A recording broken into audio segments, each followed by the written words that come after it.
ഞങ്ങൾക്കൊരു നിലപാടില്ലായ്മയില്ല. ഞങ്ങളത് നിലവിലുണ്ടായ ഇതുവരെയുള്ള പ്രശ്നം എന്ന് പറയുന്നത് ADGP RSS നേതാക്കളെ കണ്ടതായിരുന്നു നേരത്തെ അദ്ദേഹം ഉന്നയിച്ചത്.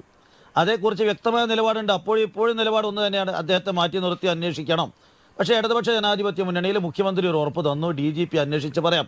പക്ഷേ ഞങ്ങൾ ഇന്നലെ ഞങ്ങളുടെ പാർട്ടിയുടെ സംസ്ഥാന കമ്മിറ്റി കൂടി യോഗം ചേർന്നു. ഞങ്ങളുടെ വ്യക്തമായ നിലപാട് എത്രയും വേഗം ഈ പുകമറ നീക്കണം.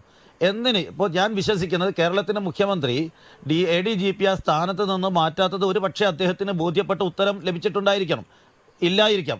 പക്ഷേ ആ ലഭിച്ച തൃപ്തികരമായി, അതായത് ADGP ഇപ്പോഴും ഒരു RSSൻ്റെ നേതാവിനെ പോയി കണ്ടതിന് ശേഷവും ആ സ്ഥാനത്ത് തുടരുന്നതിന് അനുയോജ്യമായ എന്ത് മറുപടിയാണ് അദ്ദേഹത്തിന് കിട്ടിയതെന്ന് കേരളത്തിലെ ജനങ്ങളോടും ഇടതുപക്ഷ ജനാധിപത്യ മുന്നണി പ്രവർത്തകർക്കും വിശദീകരിച്ചു കൊടുത്താൽ നിലവിലുള്ള എല്ലാ ഇത്തരത്തിലുള്ള ആശങ്കകളും വഴിമാറും. കുറച്ചുകൂടെ കാര്യങ്ങൾ വ്യക്തത വരും. ആ വ്യക്തത